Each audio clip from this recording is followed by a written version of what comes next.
Então, nós estamos na nossa segunda aula de História da Igreja.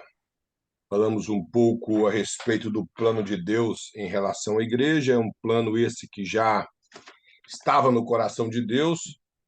Antes da fundação do mundo, Deus já havia, no seu conhecimento, na sua economia, já havia escolhido um povo para estar representando o seu nome aqui na Terra. Então, falamos um pouco do desenvolvimento dessa igreja no dia de Pentecoste, o seu crescimento extraordinário, estrondoso, que marcou a história ali do povo judeu e das nações vizinhas em relação ao anúncio do evangelho. O interessante é que no capítulo, me parece que 17 de Atos, Lucas registra que as pessoas chegaram a questionar que os homens que perturbavam o mundo chegaram até eles. Ou seja, os homens que anunciavam o evangelho alvoroçavam as multidões. Se você observar onde Paulo e Barnabé, ou Paulo e os seus discípulos, como Silas e Timóteo, onde eles pisavam, eles alvoroçavam a cidade. Paulo, todas as sinagogas que ele ia, a Bíblia fala que todos os sábados ele ia às sinagogas para poder ali expor a palavra de Deus. O interessante é que, se você observar nas três viagens missionárias de Paulo, a primeira coisa que ele buscava ao chegar em uma cidade onde ele ia ficar mais de uma semana era buscar uma sinagoga.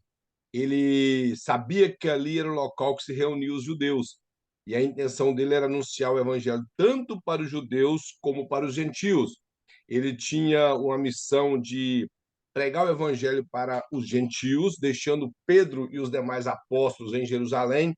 Porém, como Paulo ele sabia que existia judeus dispersos nas cidades gregas, cuja ele mesmo era um judeu da dispersão, nascido em Tarso, da Cilícia. E então ele nasceu nessa cidade e, por ser alguém que nasceu na dispersão, ele buscava os judeus da dispersão. Sempre estava na sinagoga expondo a palavra do Senhor, e a Bíblia fala que ele estava ali provando pelas escrituras que Jesus era o Cristo. Então a igreja ela expandiu de maneira magnífica. E o mais interessante, nós falamos que uma das principais coisas que fez a igreja crescer bastante no primeiro século da era cristã foi a perseverança nos ensinamentos corretos que Cristo deixou. Ou seja, as doutrinas dos apóstolos era esse ensinamento correto que Jesus deixou para os discípulos, e ele anunciou ao povo, e também a interpretação expositiva do Velho Testamento. Eles perseveravam na comunhão, como eu disse, que essa comunhão era a festa do amor, a festa ágape, e, ao mesmo tempo, eles adentravam a ceia do Senhor com um coração é, completamente voltado para Cristo, para que eles pudessem anunciar a morte, ressurreição e a volta de Cristo.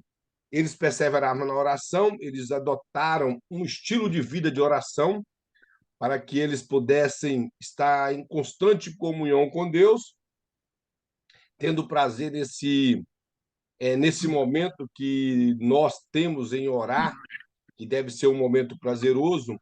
Temos que buscar criar para nós uma vida de oração. Ou seja, nós temos que adotar isso em nossas vidas, ter um tempo para orar. E eles também tinham muito temor. Temor não tem a ver simplesmente com ter medo. É claro que, se uma pessoa tiver medo de Deus, ele não está errado, mas o temor vai além disso, que o temor tem a ver com respeito e reverência. São pessoas que entregam a Deus todo o teu ser em respeito e reverência. E, concernente a isso, Deus realizava muitos milagres no meio do povo no primeiro século.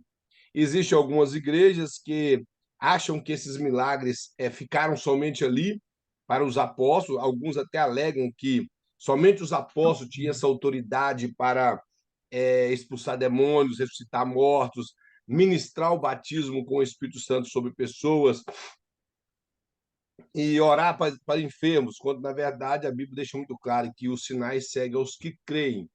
A pessoa que crê no nome do Senhor, ele tem possibilidade de exercer e executar alguns milagres no nome do Senhor. Isso, claro, mostrando que a obra do Senhor ela é confirmada pela palavra e pelo poder de Deus manifesto. Porque Jesus disse: "Ide por todo mundo e pregar o evangelho a toda criatura, quem crê e for batizado será salvo, quem não crê será condenado." Aí ele diz: "Mas e esses sinais seguirão o que crê." Supõe que os sinais eles vêm após o ensinamento da Bíblia. De forma alguma podemos viver só de sinais sem um conhecimento bíblico. Não podemos viver só de dons espirituais, de manifestações de espíritos malignos expulsando, e esses movimentos de libertação, que eu não duvido, eu creio no poder da libertação, creio na manifestação do Espírito de Deus no meio da igreja, de forma que ele fala através de revelações, interpretação de língua, profecias e outros dons, mas o mais importante é que tudo isso está abaixo da pregação do Evangelho.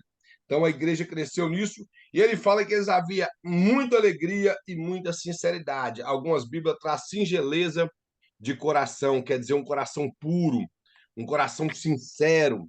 Eles adoravam a Deus, buscavam a Deus, era uma igreja verdadeira, então por isso a igreja cresceu. O povo tinha um coração puro, eles cultivavam alegria. Irmãos, eu nunca vi como nos dias de hoje as pessoas procuram tantos problemas na vida deles dentro da igreja. A pessoa às vezes está ali feliz, tranquilo, servindo a Deus, e do nada ele arruma um problema para a vida dele dentro da igreja. E ali ele coloca outras pessoas no meio do problema e cria um problema na igreja. E esse povo aqui, eles eram alegres. Eles tinham prazer em servir a Deus, alegria.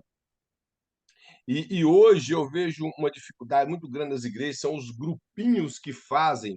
Eu não estou falando de panelinha, os grupinhos, por exemplo, eu gosto do irmão Wilson e da irmã Terezinha, mas eu deixo o irmão Rodinei de fora. Então eu passo a fazer um grupo, ele faz outro faz outro, e criamos aquele tipo de coisa que eu não dou certo com o grupo do fulano de tal. Irmão, nós podemos ter amigos na igreja, é claro que se você foi para a igreja e você tem um amigo, ele é mais seu amigo na igreja do que o outro que você conheceu lá. Mas isso não tem a ver em relação ao corpo de Cristo, nós todos somos iguais. Todos somos iguais, o amor deve ser o mesmo. Então, criar esse tipo de grupinho para criar problema na igreja é perder o nosso tempo. Então, a alegria que esse povo tinha não dava espaço para que eles ocupassem o seu tempo com essas coisinhas que atrapalham o bom culto, atrapalham o desenvolvimento da nossa vida espiritual e da igreja. Então, nós terminamos nessa parte aqui e paramos no finalzinho, que onde o pastor coloca Atos 2, do versículo 41 a 47, e ele fala que a igreja pentecostal era uma igreja poderosa na fé e no testemunho, pura em seu caráter e abundante no amor. Então, esse poder do Espírito Santo, que foi que iniciou a igreja em Atos 2, que deu vazão para que essa igreja crescesse, ela ocorreu por causa disso, que era uma igreja pentecostal, era uma igreja poderosa na fé, e no testemunho, eles testemunhavam com poder do nome de Cristo, e acima de eles eram puros de caráter. Eles não tinham mancha nos seus caráteres, eles se preocupavam em manter-se de acordo com a palavra do Senhor. E, acima de tudo, eles eram abundantes em amor, eles perseveravam nisso. Eles buscavam cultivar o amor. Porque o amor, irmãos, como o amor não é dom, como muitas pessoas falam, o maior dom é amor. O amor não é dom. Os dons estão lá na Bíblia, no capítulo 12, lá fala de 9 dons e não tem amor. Amor, ele é fruto do Espírito que nós cultivamos. Ou seja, para se abundar em amor, precisamos de cultivar o amor. Ninguém nasce, como eu já disse, amanhã eu estou amando. Não. Você é um processo. Isso é um processo das nossas vidas. Então, nós decidimos amar. Porque amar, no termo bíblico, ele ele é uma atitude e não um sentimento. O amor, no termo teológico bíblico, ele não é um sentimento, como muitos pensam. Ele é atitude. Então, por exemplo, eu tenho uma atitude de amar a pessoa que me critica, eu tenho uma atitude de amar quem quer o meu mal. É assim que a Bíblia me ensina, nós devemos amar quem nos maldizem. e amar as pessoas que quer o nosso mal. E fácil, de forma alguma, isso não é fácil. É você amar quem está querendo te destruir, você buscar e ter comunhão com quem não quer ter comunhão com você. Isso não é fácil, mas esse é o caminho certo. Então, amor é uma atitude. Você tem a atitude de querer estar com essa pessoa, de viver com essa pessoa, de estar do lado dela, ajudar ela na hora que ela precisa. O interessante é que o Velho Testamento já ensinava isso. O Velho Testamento falava que se alguém encontrasse um jumento de um amigo perdido, de um inimigo dele perdido, ou um animal perdido, ele tinha que pegar ele e conduzi-lo até o pasto novamente do seu inimigo. E se caso ele encontrasse o seu jumento preso debaixo do carro ou da carroça, por alguma coisa, a carroça soltou, quebrou alguma coisa e prendeu o jumento, ele não podia passar de largo, ele tinha que ajudar o seu inimigo, levantar a carroça, levantar o jumento, colocar toda aquela aparelhagem sobre o jumento. Enquanto não tivesse bom para o homem partir, ele não podia partir.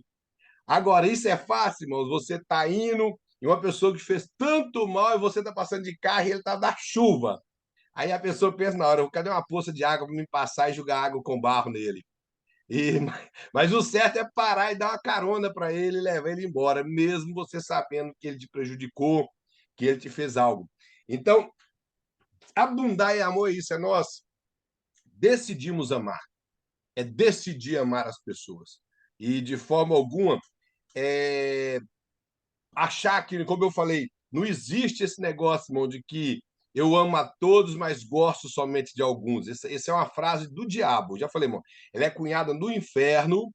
Tem muitos crentes aí, inclusive tem crente, tem pregador renomado aí que fala essas frases em púlpito. E as pessoas vão ao delírio quando eles falam isso, porque a pessoa tem um problema com alguém, então ele quer se justificar com aquela frase feita que a pessoa falou e não vai para a Bíblia. A Bíblia não é assim. A Bíblia mostra que amar não tem a ver com isso. Jesus, ele amou todas as pessoas, ele amou a Judas, amou a todos. Então, nós não podemos utilizar dessas frases feitas, que não tem respaldo bíblico, para simplesmente massagear aquilo que nós não queremos consertar em nossas vidas. Eu fico assim, irmão, jeitinho, vendo algumas pregações e às vezes você sabe que a pessoa que está ali ouvindo aquela pregação, ele precisa de consertar alguma coisa. De repente, ele ouve uma palavra lá que concorda com a coisa que ele faz e dá um glória a Deus, quase racha a igreja. Quase racha a igreja, mas se algum pregador falar que ele precisa de mudar, aí ele não concorda. Então, a Bíblia, irmãos, ela é a única verdade. Nada pode fugir da Bíblia. Essas frases de efeito, frases feitas, isso não tem valor bíblico, isso não tem valor para Deus. Nós precisamos de utilizar a Bíblia. E a Bíblia manda amar, amar a todos. O próprio Jesus ensinou aqui, ó, que na lei estava escrito: se você ama quem te ama e aborrece o seu inimigo. Porém, ele fala: eu vos digo, vocês devem amar até os vossos inimigos.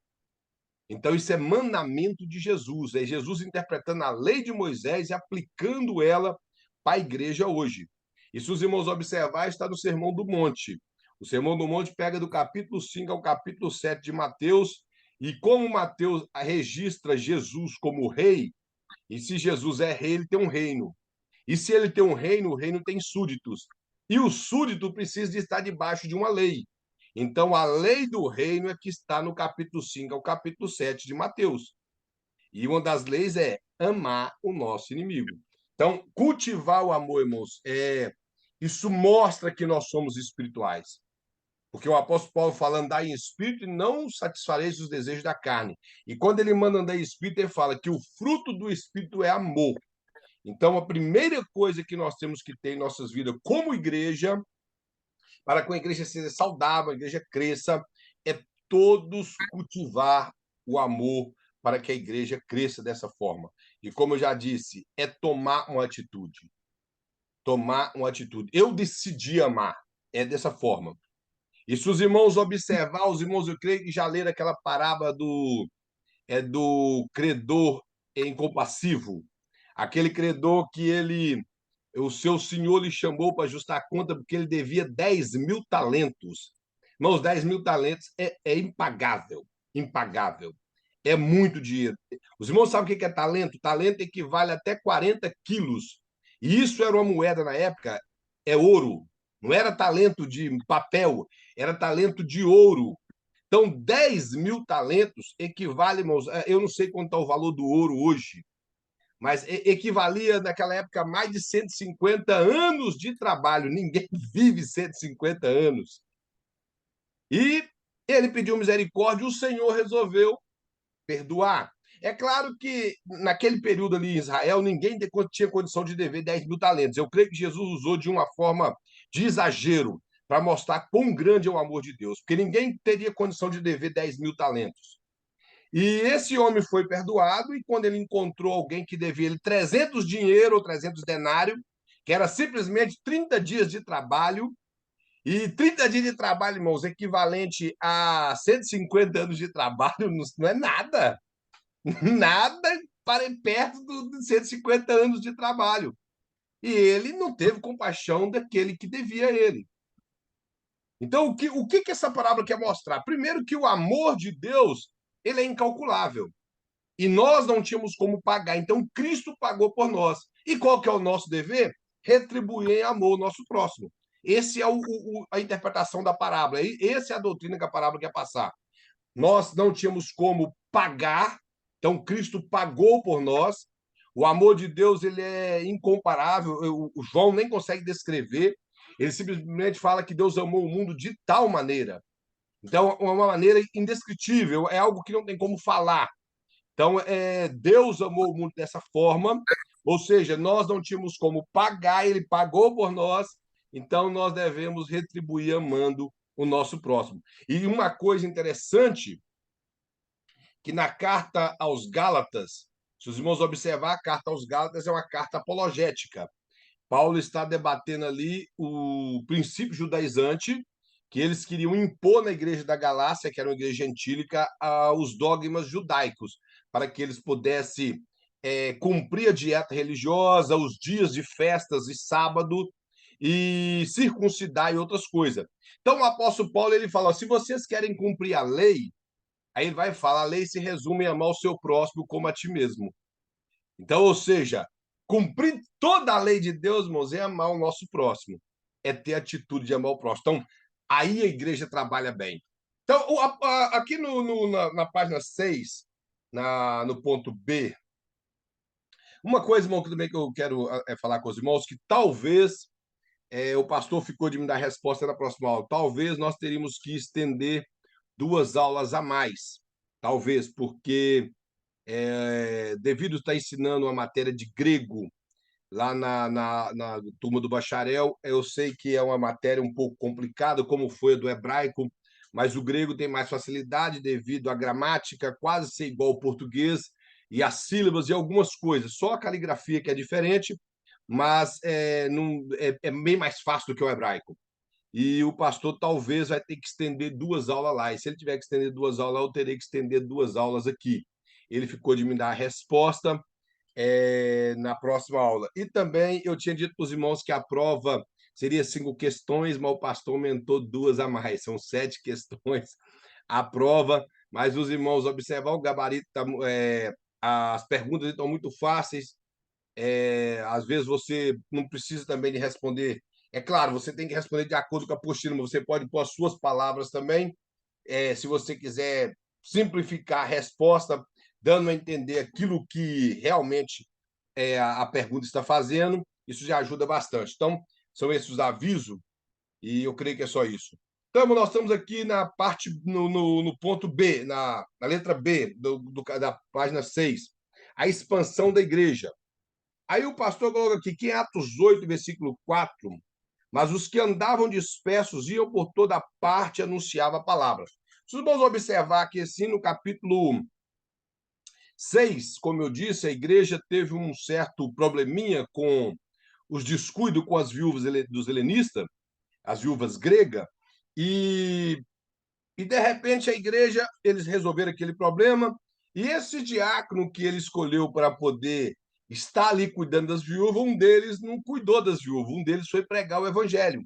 E ele pregava para todos os lados, que todos conhecem a história de Estevão, e com a morte de Estevão, quando Paulo, que ainda utilizava o seu nome judeu Saulo, é o melhor, não que ele utilizava, que Lucas registrou como Saulo, ele perseguiu a igreja. Se você ler no capítulo 8, fala que ele pegava pessoas pelo cabelo e arrastava de dentro das casas, porque eram igrejas casas.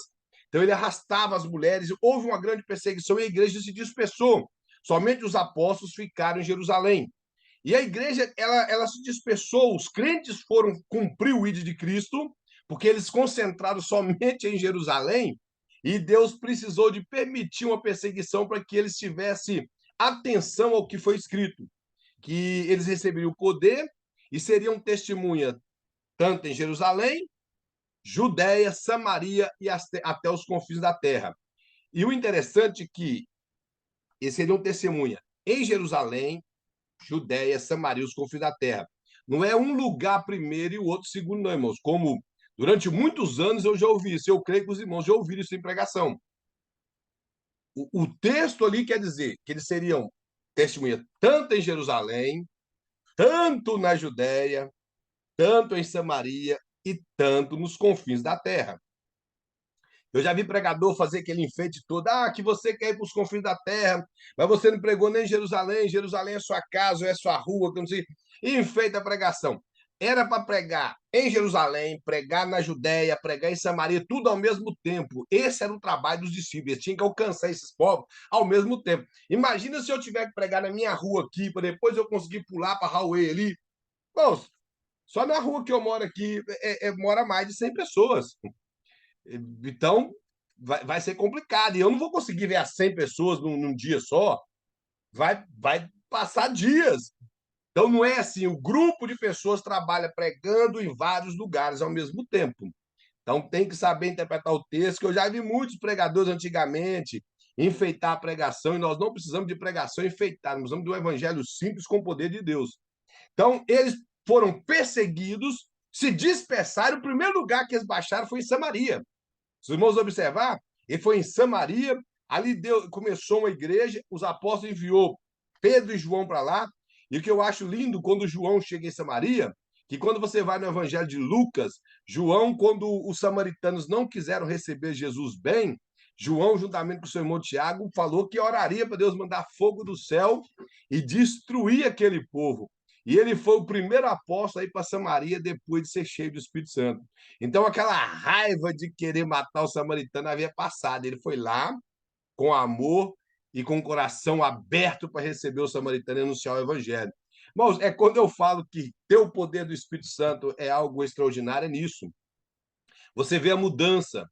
Pedro, ele foi até chamado de filho do trovão, de tão bravo que ele era. E quando nós vemos as cartas de Pedro, de João, a maneira que ele trata os crentes chamando de filhinhos, nós vemos um carinho muito grande após ele receber o poder de Deus e o Espírito Santo. Então, houve uma perseguição. E aí o pastor colocou, na perseguição iniciada com a morte de Estevão, a igreja em Jerusalém se dispersou por toda a terra. Alguns chegaram até Damasco e outros até Antioquia. Existia duas Antioquias, eu não sei qual das coisas, eu acredito que é a Antioquia da Síria, que o pastor está colocando aqui, porque existia duas Antioquias, da Síria e a da Pisídia. E a Antioquia da Síria é essa Antioquia do capítulo 13 de Atos, onde tinha doutores e profetas, esses doutores e profetas, um deles era Paulo e o outro era Barnabé. Então, essa Antioquia que eu creio que é a Antioquia da Síria, que é de onde enviou os primeiros missionários na obra missionária transcultural e até mesmo entre os gentios surgiu da igreja, que era uma igreja gentílica. Essa igreja de Antioquia, se você for estudar a respeito dela, ela marcou a história durante muitos anos da história da igreja. Inclusive, dela surgiu as melhores interpretações bíblicas e até mesmo uma escola de interpretação bíblica chamada uma escola de interpretação literal da Bíblia. Completamente diferente, eu até falei isso na aula de hermenêutica, completamente diferente da interpretação dada na escola de Alexandria, que era somente interpretações alegóricas. E a Bíblia, ela tem alegoria, mas ela tem que ser interpretada literal e não somente através de alegoria. Então, a igreja de Antioquia, esses discípulos chegaram ali, chegaram em Damasco. Vocês veem que em Damasco tinha uma igreja forte, que quando o apóstolo Paulo, antes dele se converter, que ele se converte no caminho de Damasco, ele estava indo em Damasco para poder prender os cristãos que estavam lá e regressá-los a Jerusalém.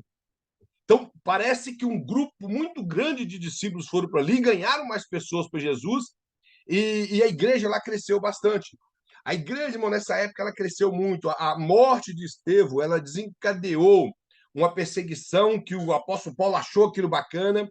Aquelas testemunhas que mataram Estevão, Paulo esteve presente. Então, ele se encabeçou na frente daquele povo, talvez por ele fazer parte do sinédrio.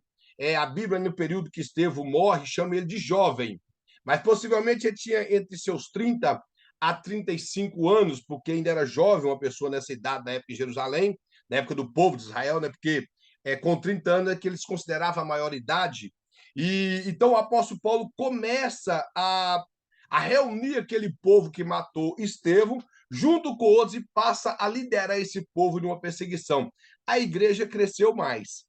Agora, uma coisa, irmãos, que eu não concordo é, os irmãos também já devem ter ouvido essa frase, né? Quanto mais a igreja é perseguida, mais ela cresce. Os irmãos já ouviram essa frase? Eu acho o contrário. É quanto mais a igreja cresce, mais ela é perseguida.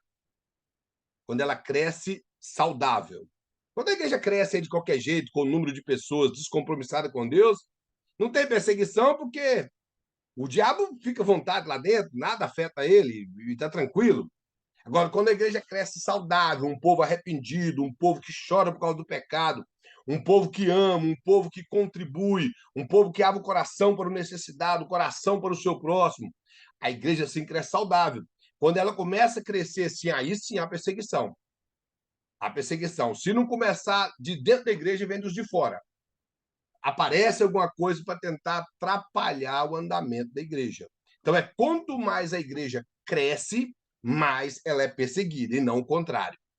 Porque eu já ouvi muitas pessoas falar, ou até mesmo usar a frase: se a igreja for perseguida, os crentes ficam mais fiéis. Não. Bom, quem não é fiel e sofre perseguição, ele não fica fiel de hoje para amanhã. Por exemplo, se eu não estou fiel e vem uma perseguição, tá mais fácil eu largar Jesus. Já que eu estou ruim, eu estou capenga. Eu falei assim, não, já que eu tô ruim mesmo, eu vou morrer. Não, eu vou seguir o que esse povão aí quer, ué. Então, agora, quando mais a igreja é fiel, vem perseguição e eles permanecem fiéis. É assim que é a ordem certa. Você é fiel, por isso que você sofre perseguição. Você está lutando para servir a Deus, é por isso que vem perseguição. E não o contrário. Ah, vai vir perseguição para me servir a Deus, não. Existe sim ocasiões que Deus permite uma aprovação na vida de alguém para ele aproximar mais de Deus, mas isso não é regra, isso não é coletivo. Se você observar a carta de Pedro, as duas cartas de Pedro, a carta de Tiago, a carta aos Hebreus, você vai observar que o povo sofria perseguição, por isso eles estavam crescendo por ser fiéis a Cristo. Pedro chega até a falar que era para eles estarem felizes, por ele passar por provações como que fogo que arde, e que eles deveriam estar felizes porque eles não estavam sofrendo como malfeitores, e sim como servos de Cristo. E Tiago também ensina isso, que é um pouco assim difícil de entender aquilo de ter por alegria quando nós passamos provações, mas isso é o que ocorre com o cristão. Ontem eu estava até pregando em Canéric, e eu estava pregando e eu falei a respeito das perseguições, né, do povo de Deus e da alegria que Pedro teve ao apanhar por ser digno de apanhar pelo nome de Cristo. E eu falava a respeito disso. Ele se encontrou alegre porque ele apanhou por causa do nome de Jesus. Então, isso é o que ocorria com a igreja. O povo, quanto mais ele crescia, mais o povo perseguia e mais a igreja crescia. Porque as pessoas, imagina uma coisa, as pessoas queriam saber por qual razão aquele povo estava crescendo, se eles estavam sendo perseguidos. E muitos iam tentar entender essa fé e se converter ao cristianismo. Porque, por exemplo, Quando eles mentiram que Jesus não havia ressuscitado, que eles roubaram o corpo de Jesus, depois eles próprios chegam à conclusão de que por que que esses homens apanham e morrem pelo nome de alguém que realmente está morto? Se ele tivesse morto, eles não precisavam de morrer. Isso não é fanatismo. Eles entenderam que realmente Jesus estava vivo, porque aquele povo defendia com unhas e dentes que Jesus estava vivo. E eles morriam por causa do nome de Jesus. Eles pereciam, eles passavam dificuldades, eles eram perseguidos, eles tinham que mudar de uma cidade para outra, às vezes ficavam amedrontados dentro de casa, mas continuava falando o nome do Senhor. E mesmo assim, isso não durava muito tempo, e sempre fazendo a obra do Senhor, porque as perseguições não parou a igreja de Cristo. Aí o pastor coloca mais, por qual motivo sobreveio então as perseguições? Aí ele mostra em Marcos 16:15, que é por causa do ídolo de Jesus e por tudo pregar o evangelho a toda criatura. Ele fala que a partir dessas perseguições os cristãos fugiram, porém pregaram o evangelho e testemunhavam das maravilhas que Jesus operava. Então, ou seja, para que eles cumprissem o ídolo, Deus permitiu a perseguição para que eles não ficassem somente concentrados em Jerusalém e eles fossem anunciar o evangelho para que a igreja crescesse, porque se eles ficassem somente ali, eles iam continuar com aquele mesmo pensamento dos judeus do Velho Testamento, de que Jesus seria somente dos judeus e não era para chegar até os gentios. Por essa razão, eles fizeram um concílio em Jerusalém, no capítulo 15 de Atos, quando eles chegaram a entender que os judeus, Jesus só ia ficar ali. Por que que Deus deu, irmãos, uma visão para Cornélio de um anjo, e ao mesmo tempo ele deu uma visão para Pedro de um vaso ou uma espécie, tipo um lençol, descendo diante dos olhos dele, cheio de animais que na lei de Moisés eram considerados animais impuros, que não deveria ser comido. E Deus manda ele matar e comer, ele rejeitou, de acordo com, mesmo que ele era liberto em Cristo, eles ainda traziam aqueles princípios judaicos. Se os irmãos observar, os primeiros apóstolos, eles traziam consigo os princípios judaicos. Eles iam ao templo orar, buscavam sinagogas e guardavam os preceitos da lei de Moisés. O próprio apóstolo Paulo, que era apóstolo gentil, ele preocupou muito em cuidar da lei de Moisés também. Ele mesmo mostra que ele era circuncidado, já que precisava de ser judeu, tinha que ser circuncidado. Ele falou, eu sou circuncidado. Ele fez votos quando ele entrou em Jerusalém, tudo para poder mostrar aos judeus que ele não estava contra a lei, mas que a lei cumpriu em Cristo.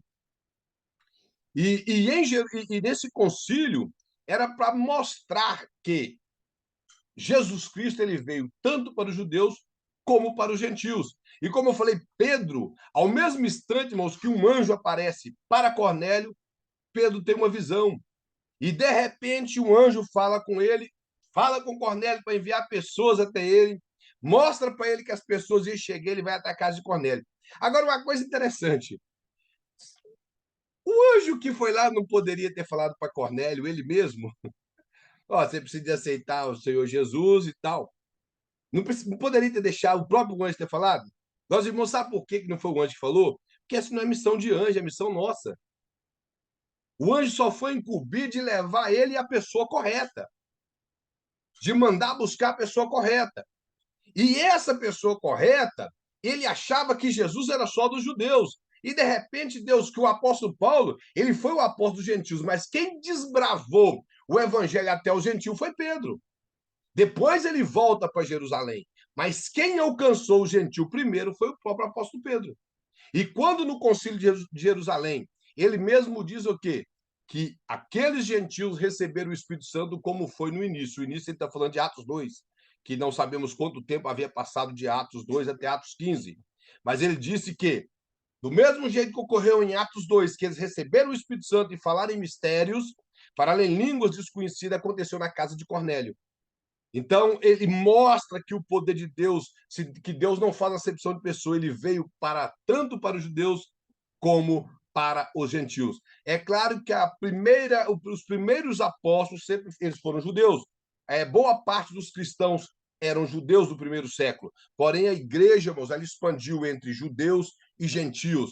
Se os irmãos lerem as cartas de Paulo, os irmãos vão sempre observar que dentro daquelas igrejas tinha um grupo de judeus e um grupo de gentios. A igreja de Roma, em Filipos, em Colosso, em Herápolis, em Laodiceia, sempre tinha um grupo de judeus e um grupo de gentios. Na igreja de Éfeso, o apóstolo Paulo sempre ele preocupou em mostrar uma teologia do Velho Testamento e uma teologia que Cristo ensinou para nós, mostrando que entre judeus e gentios a barreira da separação tinha caído e que o evangelho veio para todos. Então, essa perseguição foi para que eles saíssem do comodismo e viessem anunciar Cristo por toda a terra antiga naquela época. Ele fala a era sombria. Como nós falamos aqui que houve um período que os primeiros séculos da igreja, do século talvez 32 aproximadamente, do ano 32 até o ano 100, o início ali de Atos até aproximadamente a morte de João, houve muito crescimento da igreja. Até um certo período, o Império Romano não tinha preocupação com a igreja.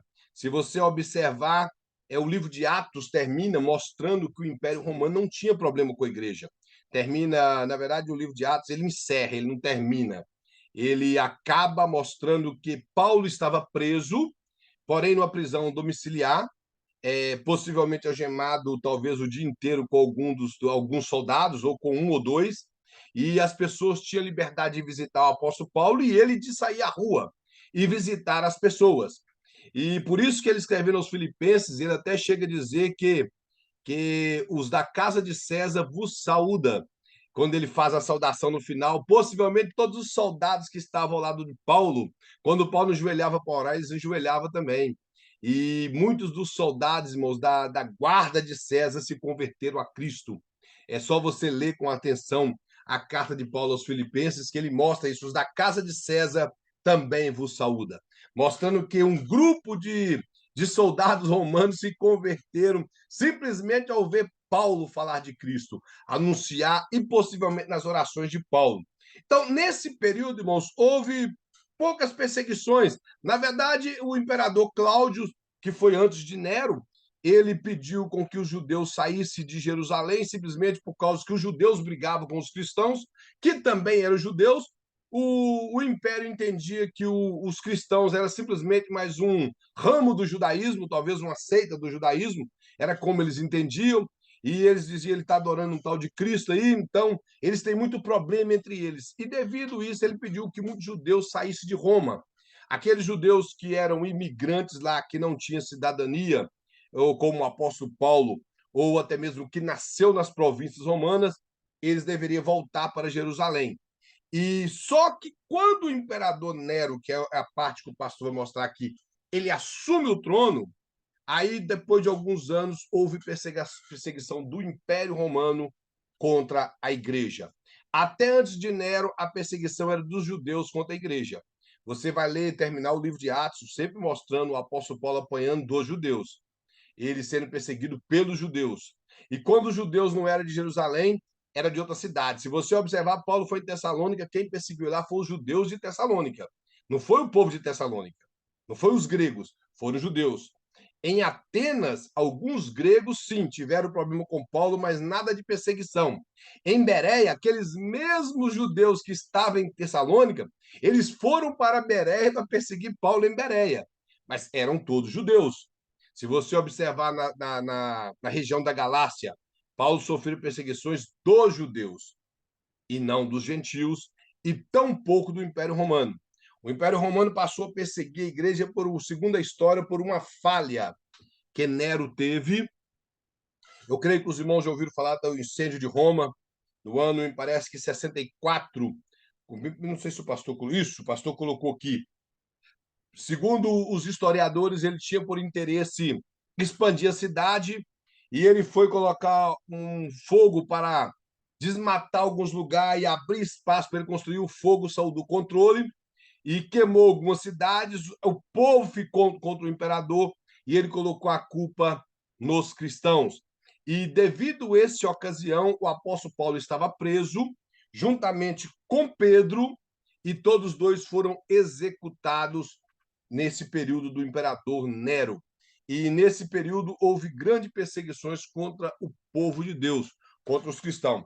Aí o pastor coloca aqui que a perseguição, ele fala assim, ó, a última geração dos primeiros séculos, a que vai do ano 60 ao ano 100 depois de Cristo, chamamos de era sombria, em razão de as trevas da perseguição estarem sobre a igreja e as falhas de muitas informações sobre esse período. Ele fala aqui, o pastor quer mostrar que aqui falta informações para nós compreendermos melhor. Eusébio de Cesareia escreve um pouco, Filo, Plínio, alguns escrevem um pouco a respeito disso, como o próprio Suetônio, mas fica um pouco vago.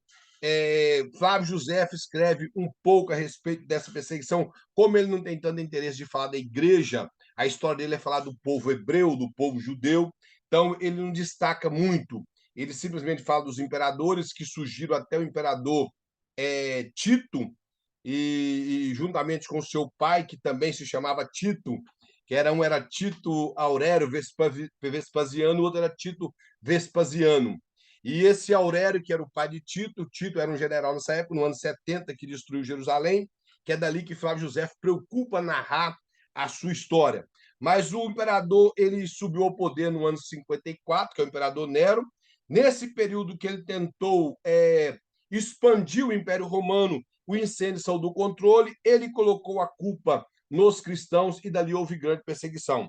O pastor destaca aqui algumas coisas, irmãos, que isso também, alguns historiadores, eles mostram, eu até postei alguns livros aí, esse de Eusébio de Cesareia mesmo, um dos primeiros 4 séculos da igreja cristã, é um livro muito rico, Eusébio de Cesareia era cristão, diferente de Flávio José, que não era cristão, filho de Alexandria também era cristão. Então, esses historiadores cristãos são melhores e é melhor dar mais crédito à história deles do que outros historiadores. Por exemplo, Suetônio não era cristão. Suetônio era apenas um historiador, mas ele é muito verdadeiro no seu conteúdo, mas ele não era cristão. Já Eusébio de Cesareia era cristão e considerado um dos pais da igreja. Então, as suas informações são boas, e até as interpretações que ele dá do sermão profético, que é chamado do Sermão do Monte, o sermão profético, do capítulo 24 de Mateus e do capítulo 22 de Lucas, ele descreve ele com muita precisão. E aqui ele mostra que milhares de cristãos foram torturados e mortos nesse período do imperador Nero. Eles serviam de iluminação para a cidade e amarrados em poste e ateado fogos. Segundo alguns historiadores, eles amarravam panos sobre os cristãos, colocavam um certo tipo de combustível, não vou falar que é querosene, porque querosene não existia nessa época, mas um certo tipo de combustível e ateava fogo. E esses cristãos serviam de luminária no período da noite. As pessoas ovacionavam o imperador nesse período, batiam palmas e achavam aquilo bonito, devido à falta de compaixão que existia nos romanos naquela época. Se vocês observarem, comprar o livro O Coliseu de Roma, vocês irão ver, talvez os irmãos já viram algum filme, aquele filme ficou muito famoso com aquele Kurt Russell, que é o gladiador, que mostra ali aquela coisa toda, o povo ovacionando uma pessoa, degladiando outra ali nas arenas. E no período do Império Romano, as pessoas achavam muito bonito os leões devorarem as pessoas morrerem. Esses cristãos sendo servindo como luminária na cidade, que as cidades não tinham luz naquela época, então ele saiu como tochas humanas para a rua fora, até se definhar envolto nesses panos com combustível e morrer queimado.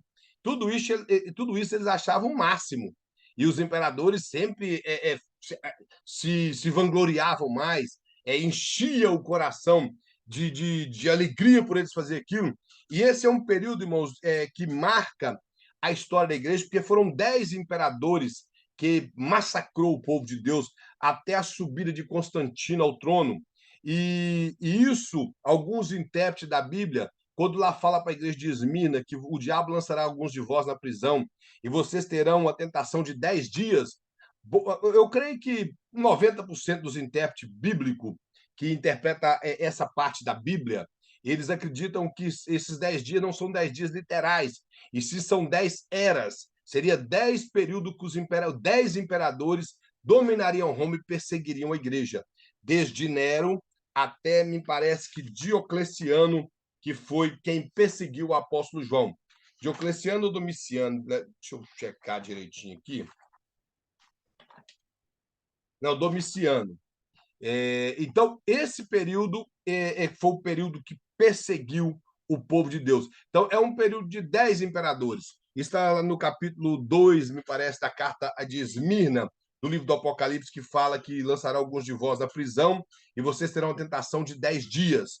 Esses 10 dias não são literais, como eu falei, e sim um período que os 10 imperadores dominou sobre Roma. Ele fala que muitos foram vestidos de peles de animais e jogados para os cães, ou seja, talvez alguma pele de algum animal inferior ao cão, que é claro que se eles colocassem uma pele de leão sobre alguém, o cão não ia ir lá, mas alguma pele de algum animal que era inferior, e talvez essa pele tinha algum cheiro, um mau cheiro que chamaria a atenção dos cachorros, e não sabemos que marca e raça de cachorro era nessa época, mas possivelmente alguma espécie de cachorro, porque os imperadores gostavam de, eu não sei por qual razão, de ter esse tipo de bicho, cachorro, leão, tigre, preso nos seus coliseus para que ali eles maltratassem os cristãos. E, segundo alguns historiadores, os cristãos saíam correndo com esse couro de animal sobre o corpo. Porém, irmãos, o couro de animal ele deixa cheiro. E como se esconder de um cachorro? Era impossível se esconder de um cachorro. E os cachorros caçavam eles ferozmente até encontrar e matar os cristãos. E o pior é que as pessoas iam acompanhando para poder achar aquilo bonito. Aí ele mostra que nessa época morreu Pedro, ao mandato do imperador Nero, crucificado, como os irmãos conhecem a história. Não sabemos até onde é verdade que ele disse que não merecia ser crucificado como Cristo, que era para crucificá-lo de cabeça para baixo. Eles inverteram a cruz e crucificou Pedro de cabeça para baixo. Decapitado o apóstolo Paulo, que possivelmente na sua segunda prisão em Roma. Muitos creem que na primeira prisão, essa que termina com o livro de Atos, com ele preso em uma prisão domiciliar. Então, se ele morreu numa prisão momentina na Itália, não foi na primeira viagem. Todos defendem que a Bíblia não registra, mas os historiadores registram que ele foi preso numa segunda investida do Império e ali ele foi morto, conforme nós vemos no capítulo na última carta dele de Timóteo, na sua segunda carta, que é ali a última carta que o apóstolo Paulo escreve. Ele escreveu a primeira carta a Timóteo e a segunda um tempo depois. E a segunda carta retrata que ele reconheceu que ele iria morrer. O capítulo 3, a partir do versículo 6, ele fala que ele já chegou ao entendimento dele que o corpo dele já estava para ser apresentado como libação diante do Senhor, ou seja, como cheiro suave. A libação era uma espécie de um licor que eles derramavam sobre a carne do holocausto e esse licor cheirava muito bem. Então, a libação, Paulo estava entendendo que ele já estava prestes a ser apresentado como sacrifício para Deus. E nós vemos completamente diferente quando ele escreve a carta a Filemon. Ele disse que em breve ele escreve a carta da prisão, mas ele disse que em breve ele estaria junto com Filemon. Então, mostra uma perspectiva de vida. E na carta aos Filipenses também, ele chega até a falar que ele preferia estar com Cristo porque é infinitamente melhor, mas por causa dos cristãos de Filipos, ele permaneceria mais um pouco vivo, conforme a vontade de Cristo, e, claro, a sua convicção de ser solto, de passar pelo julgamento ali do imperador e ser solto, era muito grande a convicção que ele estaria livre. Mas na sua segunda carta a Timóteo, ele deixa muito claro que era a segunda sessão que ele estava sendo interrogado e que nessa última sessão, na primeira sessão, somente Lucas esteve presente.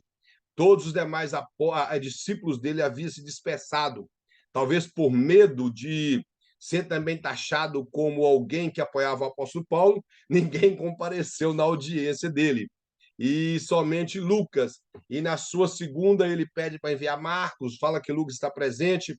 Ele, infelizmente, faz uma retratação muito triste de um dos seus cooperadores, chamado Demas, que ele fala que ele amou o século presente, possivelmente ele voltou ou ele aderiu aos costumes do mundo e abandonou o caminho de Cristo.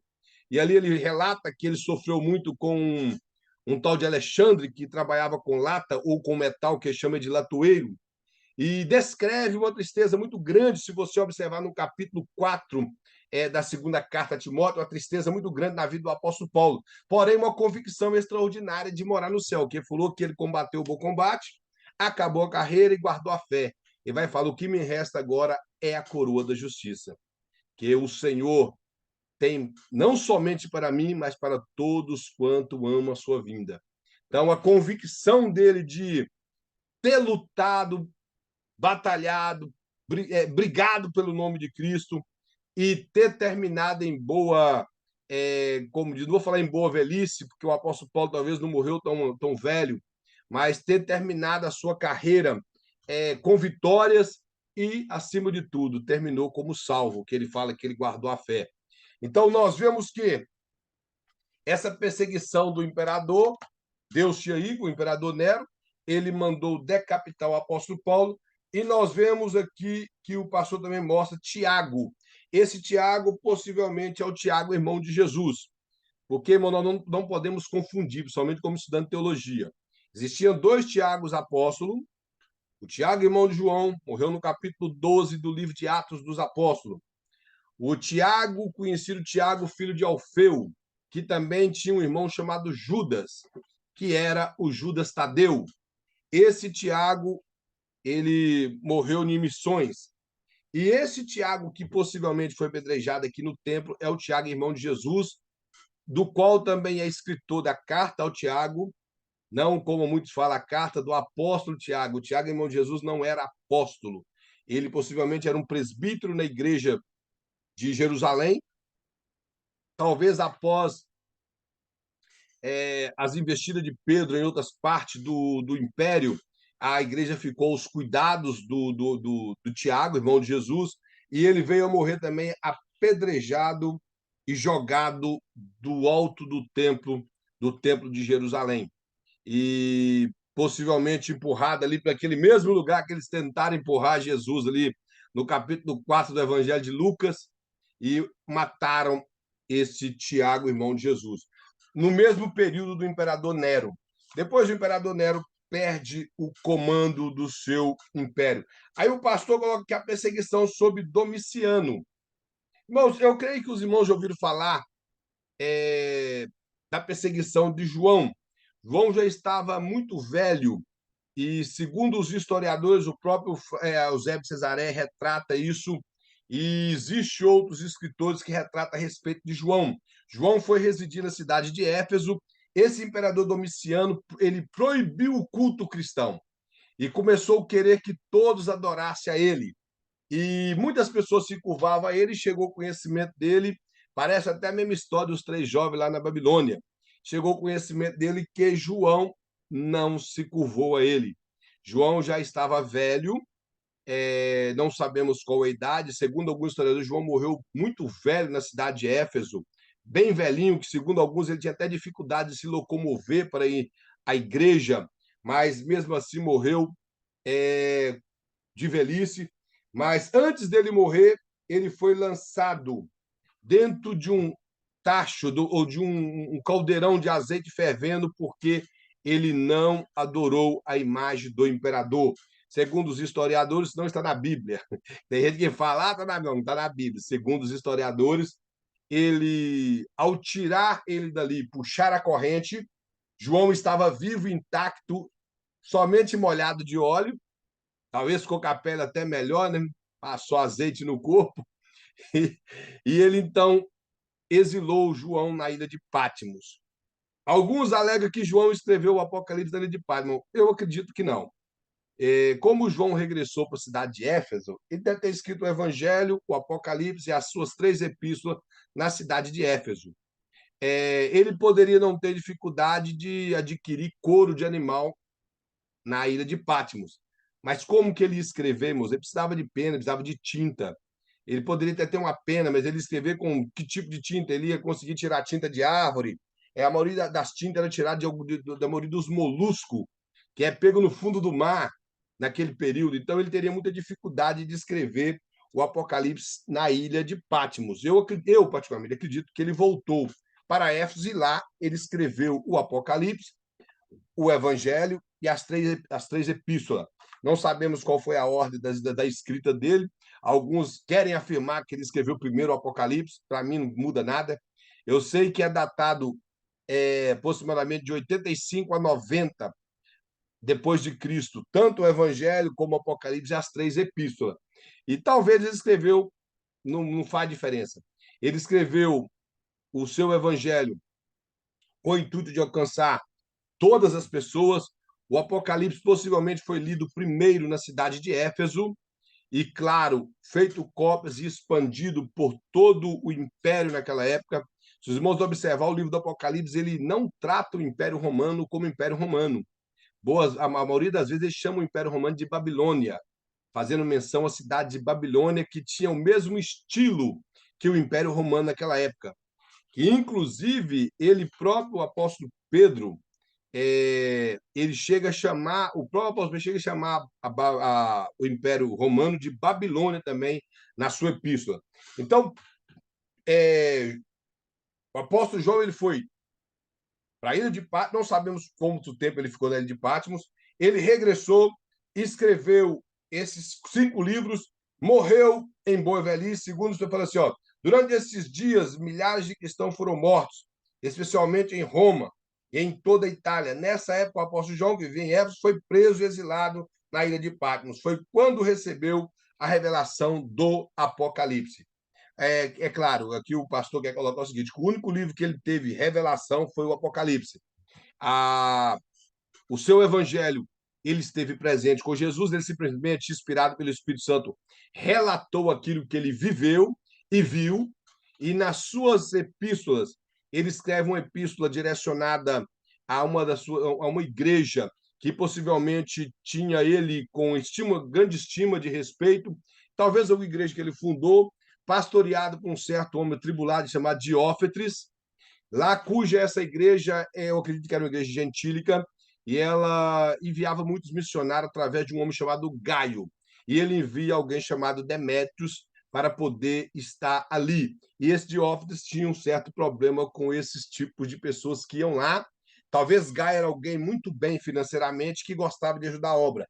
E Diófetes não gostava que ele ajudava a obra do Senhor. Nós vemos a segunda carta, essa é a terceira carta, né? A segunda carta ele escreve e chama ali minha senhora eleita, possivelmente devido às perseguições do Império Romano. Ele está escrevendo a uma igreja, e não a uma senhora, literalmente, sim a uma igreja. Tampouco a Maria, como a Igreja Católica fala, que ele estava escrevendo uma carta para Maria. Então, não era para Maria, era para a igreja. E a sua primeira carta, se os irmãos observar, é uma carta extraordinária nos ensino. O Evangelho ele mostra que o Evangelho foi escrito para que as pessoas conhecessem Jesus e viessem a ser salvos. Já a sua primeira carta de João, ele escreve para as pessoas que já eram salvos. Ele fala assim, ó, no finalzinho do Evangelho de João, que esses milagres estão aqui para que vocês conheçam e tenham a vida eterna. Já na primeira carta, ele fala que ele estava escrevendo para os que já tinham a vida eterna. Então, ali ele faz um compêndio doutrinário magnífico a respeito de, como eu falei no início, de questão de amor, como o crente se porta em relação ao amor, à obra de Deus, ao amor a Cristo, ao amor às coisas de Deus, e ao mesmo tempo refutando uma doutrina que existia na época chamada de gnosticismo, que negava a deidade e que Jesus tinha um corpo literal. Eles negavam, tentavam negar ou a divindade ou o corpo de Cristo. E ele mostra que tais pessoas que pensam assim têm o espírito do anticristo na vida dele que busca sempre negar a Cristo. Então, bom, esse período de perseguição que iniciou-se com Nero foi-se até o período que João veio a ser lançado e exilado em Patmos e regressado novamente para a cidade de Éfeso. Segundo alguns historiadores, possivelmente algumas caravanas que passavam por ali trazendo mercadorias Talvez alguma delas passou muito próximo da ilha de Patmos e João pôde pegar, como podemos dizer, uma carona com eles e regressar à cidade de Éfeso, que Éfeso era um porto marítimo, uma das maiores cidades que existe na época, o maior porto, que é onde desembarcava muitas mercadorias ali. Então, possivelmente, João conseguiu, conforme os historiadores como Eusébio de Cesareia e outros, que falam que ele pode ter pego essa carona e voltado para a cidade de Éfeso. Então, irmãos, aqui na página 8, a perseguição, as perseguições imperiais. O pastor, primeiro, ele mostra algo aqui, ele já antecipa, para depois falar da questão das perseguições, ele mostra aqui que esse período vai até a morte, da morte de João até o Edito de Constantino, que foi em 313 depois de Cristo. Esse Edito é conhecido também como Edito de Milão, se você quiser escrever na sua apostila, que talvez algum dia você não vai ouvir alguém falar o Edito de Constantino, e sim o Edito de Milão, que foi o período que talvez você já ouviu muitas pessoas falar que Constantino foi quem reconheceu o cristianismo como religião do império. Isso é um erro histórico muito grave. Constantino não reconheceu o cristianismo como religião. Constantino ele escreveu, ele fez esse édito, conhecido como Édito de Milão, aceitando o cristianismo como qualquer uma das outras religiões aceita naquela época. Ou seja, ali se acabou a perseguição contra os cristãos, porque Constantino redigiu um decreto mostrando que o cristianismo era uma religião normal como qualquer outra da época, como o judaísmo, como o farisaísmo, é, todos os tipos de religião que existiam naquela época, Constantino determinou, não se tem mais perseguição contra os cristãos. Eles também têm o direito de cultuar quem eles querem. E se eles querem cultuar Jesus Cristo, que cultua. Com o passar do tempo, esse Constantino veio a ser cristão, porque a mãe dele disse que era uma excelente cristã. Alguns falam que Constantino era um bom crente. Eu, particularmente, não acredito que Constantino era um bom crente. A culpa não foi dele. Ele, como imperador, simplesmente ele tirou a perseguição contra a igreja e, ok, que foi algo muito triste. Foi a pior coisa que aconteceu com a igreja. Que quando a igreja estava sendo perseguida, continuaram servindo a Deus de verdade. Mas depois que a igreja deixou de ser perseguida com o império, fazendo união com o império, a igreja começou a relaxar. Aí foi o período que muitas pessoas diziam ser crente, iam para a igreja e não permanecia como verdadeiros cristãos. Porque nesse Édito de Milão, ele simplesmente reconheceu o cristianismo como uma religião normal, como qualquer outra. Quem oficializou o cristianismo como religião do império foi Teodósio I. Teodósio I, no ano 380 depois de Cristo, foi quem reconheceu o cristianismo como religião do império. Nesse período, as pessoas vinham para a igreja sem interesse de mudança. Ali foi o fim do cristianismo verdadeiro. Logo depois se mudou para a igreja católica apostólica romana, por volta do fim do século V, e a igreja foi só ladeira abaixo até a reforma. Sempre, nós vamos ver mais para frente, sempre levantava alguém, mas esse alguém que levantava era executado. Mas o imperador Constantino não fez isso. Acabou com a perseguição. A igreja, depois de acabar com a perseguição, ela esfriou bastante. Essa é uma realidade. Quando você estuda a história, você vai ver que ela esfriou bastante. Aí ele fala mais aqui no finalzinho do segundo parágrafo. Ó, essas perseguições duraram até o ano 313 depois de Cristo, quando Constantino, o imperador romano cristão, fez cessar todos os propósitos de destruir a igreja. O que ele fez foi algo maravilhoso, foi algo correto. Os cristãos que se acomodaram.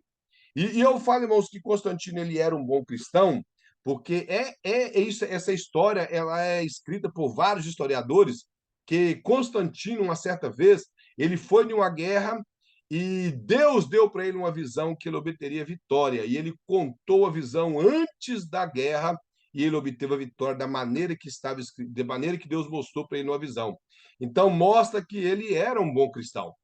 Agora, as pessoas que não souberam viver bem com com aquela paz que ocorreu no Império e passaram a viver de qualquer maneira. Talvez o combustível de muitos cristãos naquela época eram as perseguições. E eles não viveram bem com aquilo e esfriaram espiritualmente. Cá no quarto parágrafo, ele fala assim: ó, no início do segundo século, os cristãos já estavam radicados em todas as nações. Aí mais embaixo ele fala assim: alguns creem que se estendia até Espanha e Inglaterra. O número de membros da comunidade cristã subia muito, muitos milhões.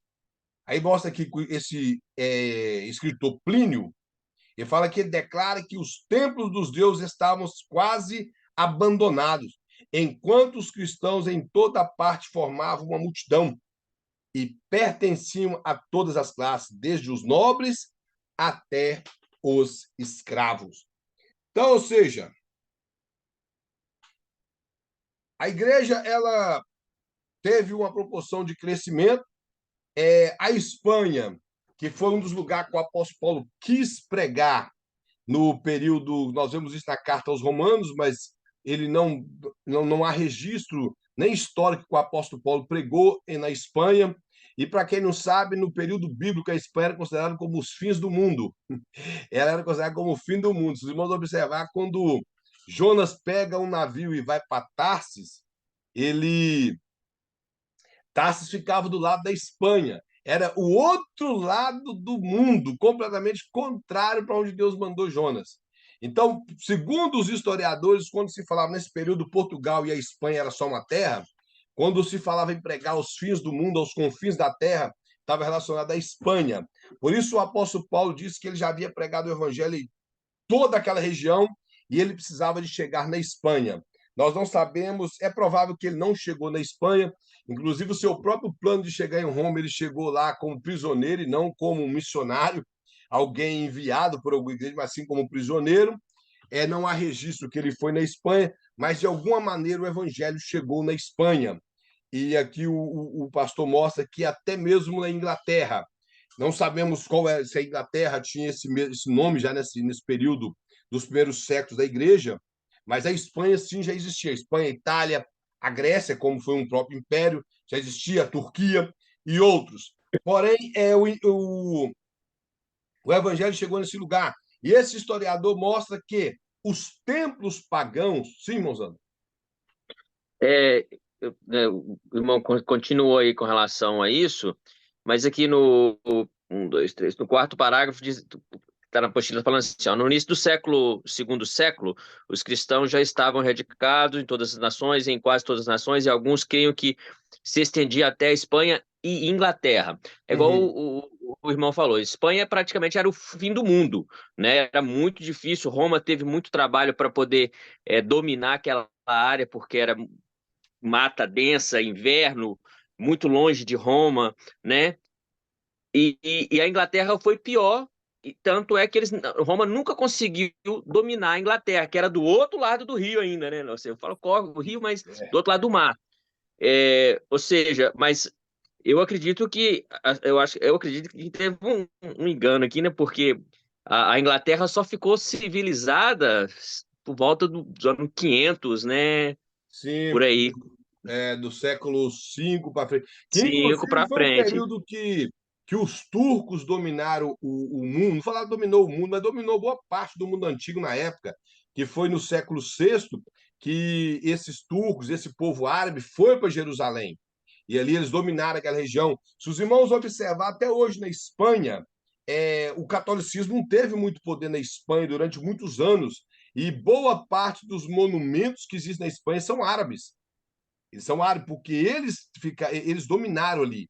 Então, mas a Espanha, ela foi alcançada pelo Evangelho. É como eu disse, a questão da Inglaterra, eu não sei qual seria o nome dessa terra nesse período. O nome da Espanha era Espanha mesmo, mas a Sim, a Inglaterra nós não Inglaterra era sabemos. Britânia, né? Inglaterra Isso. chamava-se Britânia.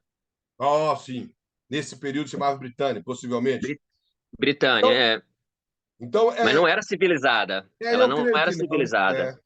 Não tinha civilização assim, não. Talvez um grupo, um, uma etnia Selvagens. pequena lá nesse local. Mas Não como grandes, mas selvagens.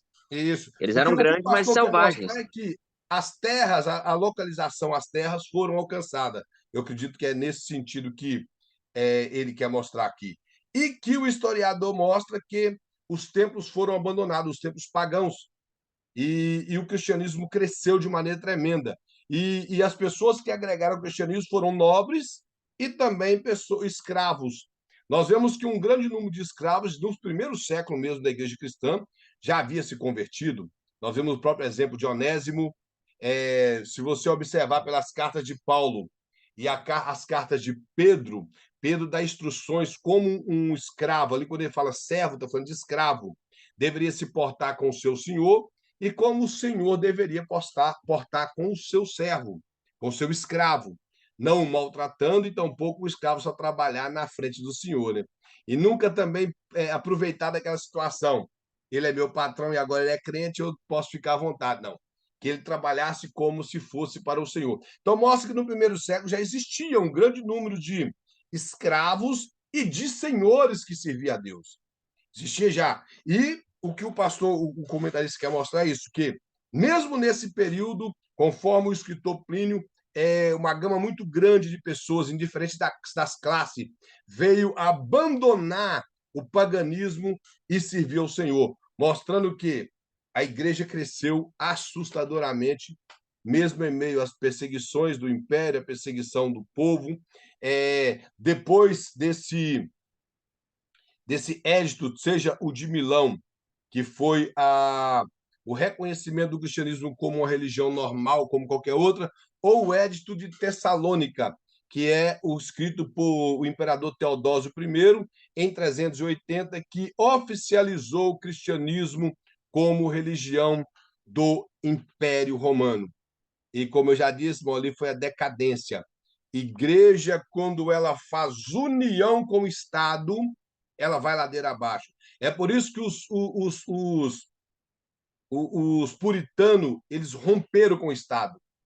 Hoje em dia nós vemos aí esse povo aí de esquerda e esse povo aí que diz que são progressistas, abrindo a boca até no canto para falar nós vivemos no Estado laico. Só que não sabe eles que quem criou o Estado laico foi os cristãos, não foi o império, não foi os políticos. Quem criou o Estado laico foi os cristãos. Que os cristãos chegou ao conhecimento dos puritanos que a política, ou seja, o império, eles não tinham poder sobre os cristãos e que era para eles separar aquilo.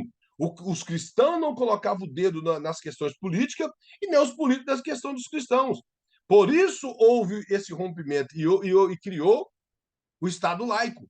Só que o pessoal quer, eles nem sabem o que significa Estado laico. Eles acham que Estado laico é simplesmente que você pode optar no que você quer. Na verdade, não. Estado laico quer dizer que o povo não opta na questão do cristianismo. E nem o cristianismo tem que ficar criando problema com o Estado. Agora, eles falam que o Estado é laico, mas se você observar no Brasil, o Lula foi lá e tirou todo o governo do SUS e colocou na mão do candomblé. Eu não consegui entender nada até hoje por que fez aquilo, que deveria deixar na mão dos pessoal responsável por aquilo, competente. A pessoa agora vai consultar e ele vai consultar um pai de santo. Até hoje eu não consegui entender aquilo ali. É melhor nem forçar muito para entender. Então isso não é respeitar o Estado laico, porque querendo ou não, os candomblecistas é uma religião. E se a religião não interfere no Estado, no Estado na religião, qual a razão que eles colocaram na responsabilidade do povo do candomblé a direção do SUS? Eu até hoje não consegui entender isso. Então, o Estado laico só vale para eles, somente para eles, quando eles querem aproveitar disso. Quando você pega um advogado de esquerda, ele, para querer calar a boca de um cristão, para falar que o cristão não pode falar do evangelho em praça pública. É claro, irmãos, eu discordo de ficar em praça pública ou nas redes sociais criticando outra religião, a menos que você está num local que alguém te pergunte a uma pessoa pertencente àquilo ali. E, claro, com muita sabedoria, nós respondemos. Nós não devemos criticar a religião de ninguém. No estudo bíblico da nossa igreja, que a parede ali, você e a sua igreja, aí você pode ensinar a respeito de qualquer religião, com respeito, declarando o evangelho como a única regra de fé. Não que, vão supor, Assembleia de Deus, a Batista Presbiteriana Quadrangular, são as igrejas perfeitas, mas uma igreja que professa a fé em Cristo, sim, é uma igreja perfeita e que procura estar dentro dos ditames da palavra do Senhor. Então, explicar o que é seita, por que é seita, mas nunca ofendendo religião de ninguém, e tampouco nas praças públicas. As pessoas ficar aí achando que está pregando o evangelho e ofendendo a religião das pessoas. Se os irmãos observar todas as doutrinas bíblicas que o apóstolo Paulo deixou, está registrada em carta para uma igreja, combatendo o pecado, mas para uma igreja. E as suas pregações, quando você observa no livro de Atos, eram pregações a respeito de Cristo. Então, hoje, as pessoas não têm respeito por isso, acabam fazendo determinado tipo de discurso que leva essas pessoas tribuladas a torcer o discurso e falar que é discurso de ódio, falar que as pessoas estão atacando religião, e boa parte, mas infelizmente, dos cristãos não são preparados em relação a leis, em relação a conhecimentos gerais. Eles não são preparados. Às vezes, a maioria desses pregadores não tem nenhum curso teológico. E por boa parte deles, infelizmente, não cursou nem o primeiro ano. Aí chega diante da rua, diante de uma sociedade que quer pregar ofendendo pessoas. Então, eu, particularmente, eu sou contra isso. Nós temos que falar a verdade sem ofender ninguém. Diante, seja das redes sociais, de um programa, de um podcast, se alguém lhe perguntar, você fala com muita sabedoria. Tá, por exemplo, um pastor, eu não tenho nada contra ele, mas não tenho afinidade às pregações dele, que é o Cláudio Duarte. Mas existe um programa que ele foi convidado que eles perguntam a ele a respeito do homossexualismo. E ele responde com muita sabedoria, sem ofender nenhuma das pessoas que optou a ser homossexuais lá naquele programa. Com muita sabedoria, ele defendeu o evangelho sem ofender ninguém. Então, eu acredito que nós devemos ser assim. Se uma pessoa do candomblé te perguntar, eu já tive, irmãos, contato com várias pessoas de várias religiões. Se me pergunta, eu falo. Se não pergunta, eu não quero saber quem está adorando. A única coisa que eu falo é de Jesus. Um certo dia, um jovem perguntou para mim se a Bíblia condena o homossexualismo. Eu falei, não, a Bíblia condena o ato homossexualismo. Uma pessoa que é homossexual, se ele arrepender e mudar de vida, ele não é condenado. Aí, só que antes eu perguntei para ele, você está me perguntando e você acredita na Bíblia? Ele falou, acredita. Eu falei, eu estou te perguntando porque se você não acreditasse, não tinha razão de nós iniciarmos uma conversa. Porque a regra de fé é onde eu baseio as coisas da minha vida e para te dar uma resposta é a Bíblia. Aí abri a Bíblia e mostrei para ele como a Bíblia trata. Ainda falei que a Bíblia não está tratando só do homossexual. A Bíblia fala que é o adúltero, que é o ladrão, que é o efeminado. Eles não herdarão o reino do céu. Mentiroso. Falei, a Bíblia colocou uma classe de pessoas, várias classes de pessoas. Então, ela não foi especificamente o homossexual não vai herdar o reino do céu. Não, ela abrangeu várias classes de pessoas que transgridem a lei do Senhor, optem em viver fora da palavra de Deus, então eles não herdarão o reino dos céus. Falei, está respondido. Ele falou, ok, amém. Falei, tudo bem, porque eu ainda falei que eu só posso te responder de acordo com a Bíblia. Se você tem esses desejos homossexuais ou tem essas práticas, você tem que abandonar isso se você quer morar no céu. Ele falou amém, deixou para lá. E outras coisas que as pessoas atacam nas suas pregações, nas praças públicas, que não há necessidade. Então, irmão, Estado laico não tem nada a ver com o que está acontecendo no Brasil, que só chama para eles. Mas nós devemos simplesmente falar da palavra de Deus, irmão, com sabedoria. Esse é o dever do cristão. Falar da palavra do Senhor com muita sabedoria. Aqui, irmãos, o pastor, ele aborda aqui os motivos da perseguição. Eu creio que dá para falar até os perseguidores, para terminar nossa aula. Ele fala assim, ó, o paganismo, em suas práticas, aceitava as novas formas de objetos de adoração que iam surgindo, enquanto o cristianismo rejeitava qualquer forma ou objeto de adoração. Isso mostra que o cristianismo estava separado. eles não viviam naquele sincretismo religioso. Isso ocorria muito no Velho Testamento, se você observar, que o povo judeu tinha a lei de Moisés, o que regia a vida deles, e sempre eles abandonavam a lei e iam praticar os feitos das demais nações, que incluía idolatria e imoralidades sexuais, e muita bebedice, festas desordenadas. Era a única maneira que eles faziam. Então, eles faziam aquele sincretismo.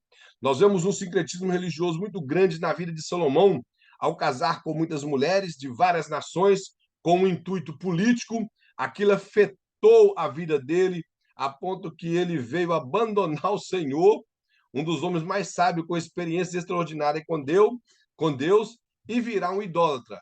É claro que eu creio que ele voltou aos caminhos do Senhor de acordo com o livro de Eclesiastes, mas não deixou de ter essa falha na vida. E nós vemos também o episódio quando Balaque convida Balaão para poder amaldiçoar o povo de Israel, porque ele via que aquele povo estava crescendo de forma estrondosa. Ele, com medo, mandou Balaão amaldiçoar, e Balaão, por 7 vezes, abençoou o povo. Porém, a Bíblia fala em Pedro que Balaão ensinou o povo lançar tropeço, fala em Apocalipse também, lançar tropeço diante do povo de Deus. Ou seja, Balaão ensinou a Balaque a enviar mulheres pagãs até o arraial de Israel. Talvez essas mulheres elas vestiam de forma espalhafatosa e que chamava muito a atenção, e talvez eram mais bonitas do que as judias, e chamou a atenção deles. Eles coabitaram com essas mulheres, casaram com elas, foram devotos à religião delas, e vieram a cometer um pecado conhecido como o pecado de Baal-Peor. E ali, assim, houve grande praga entre o povo, até que Finéias, que era alguém pertencente à tribo de Levi, ele ultrapassou um homem juntamente com a mulher no ato do sexo ali, sim. Ele entrou na tenda, atravessou os dois com a espada, convidou os levitas a matar todos quanto eles pudessem lançar a mão dos idólatras, e dizimou um número muito grande do povo de Israel. Então, o sincretismo religioso era muito normal entre o povo no Velho Testamento. Mas no período da Igreja, ou do Novo Testamento, não havia sincretismo religioso. O sincretismo religioso veio a ver depois, com a chegada da união do Império com a Igreja. Sincretismo é quando você é cristão, mas é adepto a outro tipo de coisa. Quer servir a Deus, mas quer outras coisinhas. Hoje, irmãos, o que nós vemos dentro da igreja, irmãos, é um sincretismo religioso muito grande. Em muitas igrejas que tem placa evangélica. São misturas de coisas místicas, de um misticismo que não tem mudança nenhuma na vida de ninguém, e que não é uma verdadeira adoração. Não traz um verdadeiro louvor a Deus. É uma mistura que só Deus pode ter misericórdia. E ficou algo tão normal em muitas igrejas que as pessoas não conseguem detectar essas falhas no meio da igreja. E o número de pessoas que tem chego hoje, de supostos pregadores, que chegam falando em nome de Deus com supostas manifestações de dons, leva o povo a acreditar em tudo aquilo. E esse sincretismo religioso, não tem a ver só simplesmente com adorar uma imagem. Hoje nós criticamos bastante as pessoas por idolatria, e nós achamos que idolatria é só possuir uma imagem e esse tipo de coisa, quando na verdade a idolatria vai além disso. Pai do seu irmão Lucas, vai Pode ser. muito além disso. Então, esse sincretismo que existia no meio desse povo não corrompeu o cristianismo. O cristianismo rejeitava tudo isso no primeiro século. Aí cá embaixo, cá no finalzinho, fala assim, ó, a adoração ao imperador era considerado como prova da lealdade. Havia estatutos dos imperadores reinantes nos lugares mais visíveis para o povo adorar. Estátuas, melhor dizendo, não estatuto. Os cristãos recusavam-se a se prestar tal adoração. Foi o que aconteceu com João, como eu falei, que ele foi lançado num tacho de azeite fervente e depois lançado na ilha de Patmos. Se os irmãos observar uma passagem que está em Mateus, que é muito mal interpretada, que é aquela passagem do pagar tributo, que as pessoas chegaram diante de Jesus, o Evangelho de Mateus fala que eles buscavam a ocasião contra Jesus, outras traduções falam que eles tentavam a Jesus. Eles estavam tentando prender Jesus contra a parede, fazer-lhe contradizer. Então eles falaram: é certo pagar tributo a César? Se Jesus responde de cara, claro, tem que pagar tributo a César, os judeus iam ficar irados com Jesus, porque os judeus se sentiam pesado aqueles tributos. E eles não achavam que eles teriam que, além de ser subjugado pelo Império Romano, eles teriam que pagar tributo. Então Jesus olhou e falou assim: me mostra uma moeda aí. Aí eles mostraram a moeda e falou assim: quem é que está desenhado essa moeda? Eles falaram assim: o imperador. Ele falou: então devolve o que é dele, já que está a cara dele aí, isso pertence a ele. Então devolve o que é dele. Então dai a César o que é de César, já que a moeda tem a cara dele, é dele, devolve para ele. Mas dai a Deus o que é de Deus. Esse texto aí as pessoas utilizam ele para poder extorquir o povo na questão do dízimo. Que dai a Deus o que é de Deus, não é dizimar. Isso não é isso. Quando ele fala assim, olha, é lícito pagar tributo a César, porque além do tributo, as demais nações que eram subjugadas do Império Romano, eles pagavam tributo com a devoção de adoração ao imperador, diante das estátuas dos imperadores. Só que Jesus, possivelmente alguns judeus, já havia se rendido a isso por medo da perseguição. Que é claro, o Império Romano comprou muitos judeus naquela época, os saduceus, os fariseus, eles eram comprados pelo Império Romano. Quem não era comprado eram os zelotes, que viviam fazendo sedições, mas boa parte da religião era comprada pelo Império. Quando Jesus fala, dai a César o que é de César, ou seja, devolva a moeda dele, e dai a Deus o que é de Deus, paga tributo, mas adora somente a Deus. Então, essa passagem que o comentarista coloca na lição, que o pastor coloca na apostila, ele quer mostrar que havia essas estátuas, mas o povo verdadeiro não adorava. Então, Jesus deixou esse ensinamento muito claro. Vocês pagam tributo, mas não precisa de venerar o imperador. Não precisa de idolatrar o imperador. O imperador é homem normal, como qualquer outro. Adora somente a Deus. Deus, dai a Deus o que é de Deus, ou seja, adoração devida a Deus. Nessa passagem não é de dízimo nem de oferta, ela é de adoração. É claro que o dízimo e a oferta faz parte da nossa adoração, mas não nesse contexto de Mateus 22, do versículo 17 ao 21, que dai a César o que é de César e dai a Deus o que é de Deus.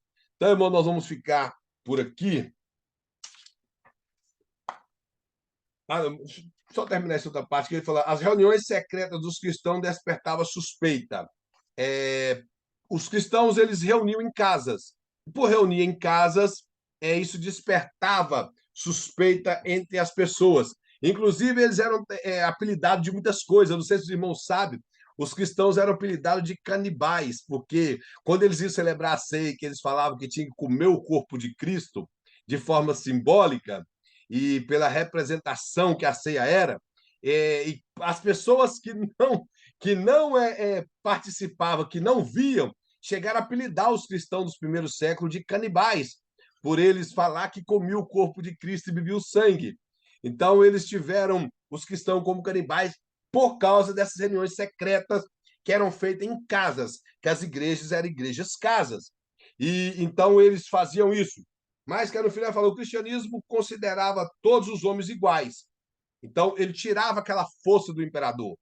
Ninguém era mais do que ninguém. E o cristianismo até hoje, irmão, tem que ser assim. Ok que é essa hierarquia na igreja, essa luta de poder nas igrejas de hoje, mas eu sempre falo na igreja, irmão, ninguém é mais que ninguém. Existem funções diferentes, delegações diferentes, responsabilidades diferentes, deveres diferentes. Mas diante de Deus, todos os homens são iguais. O apóstolo Paulo mesmo fala que não há grego, não há judeu, não há homem, não há mulher. Essas igrejas aí que fazem distinção entre homem e mulher, eu não sou adepto da teologia reformada, amo a teologia reformada, gosto dos escritos de Calvino, de vários outros escritores que são calvinistas, mas uma coisa que me adoece é que muitas igrejas calvinistas desprezam o bom trabalho das irmãs e acham que irmã só serve para cantar, fazer parte de um louvor que não pode pregar, não pode ensinar, e não pode ocupar alguma coisa na igreja, aí simplesmente tem que ficar calada ou só cantar. Tem alguns que até pegam a passagem que Paulo escreve a Timóteo, que falando que algumas irmãs deveriam estar felizes por ser mãe, e fala que a irmã, as mulheres da igreja, ela simplesmente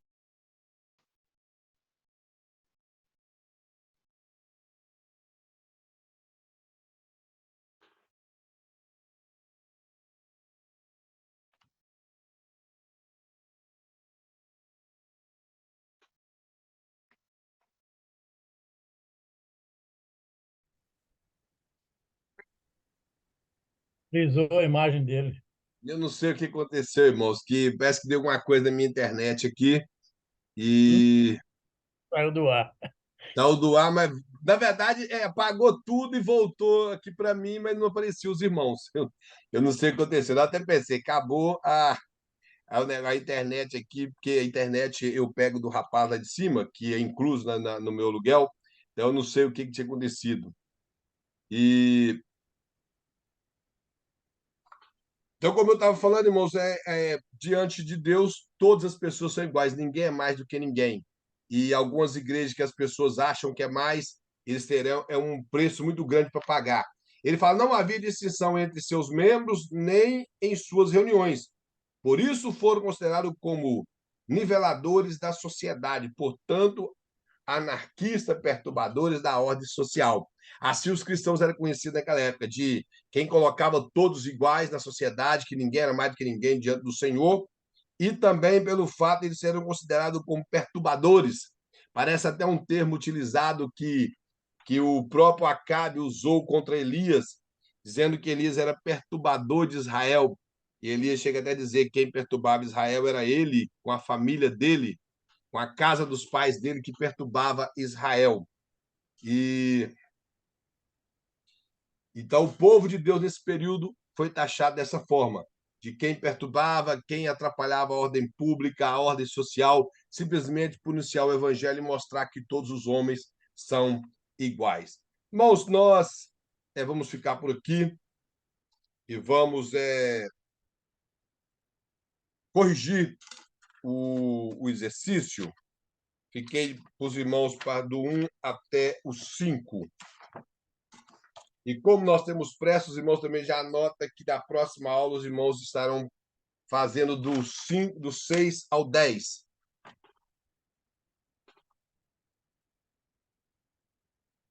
Os irmãos fizeram o exercício, todos fizeram,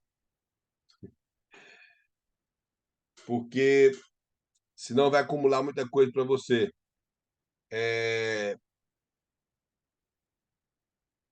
A primeira pergunta, irmãos: quais foram as contribuições dos hebreus, gregos e romanos ao cristianismo?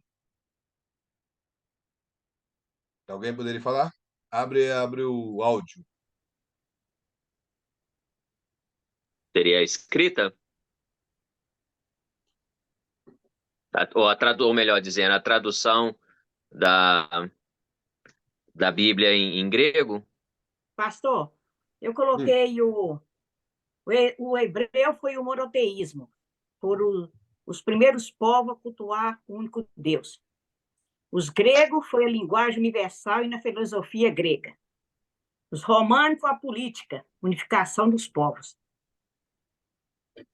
Sim, aqui o pastor ele coloca. Eu vou fazer o seguinte, eu acho que fica mais fácil eu postar isso no. Porque está muito grande as respostas. E Tá é grande claro mesmo. que depois eu gostaria que os irmãos colocassem uma observação no grupo, algum dos irmãos falando por toda a classe, ou uns dois irmãos deixando, porque eu acredito que a resposta ficaria muito grande na prova se o pastor, caso ele disse que vai tirar 7. Mas uma coisa o pastor sempre utiliza as menores perguntas, sempre foi assim. Então, é muito grande essa resposta aqui, porque ela fala dos hebreus primeiro, então equivale a 4 pontos, dos gregos 2 pontos e dos romanos 4 pontos. A outra, da mesma forma. Então, eu acho que eu vou postar no grupo que seria melhor fazer dessa forma para os irmãos. Amém? Então, amém. Amém. Eu gostaria de pedir ao nosso irmão Wilson para estar agradecendo ao Senhor. Antes de eu agradecer, eu vou só fazer a chamada aqui. Na aula passada eu não fiz a chamada, mas eu lembrei com os irmãos que estava e coloquei aqui para os irmãos. Nosso irmão Elton, irmão Jonathan,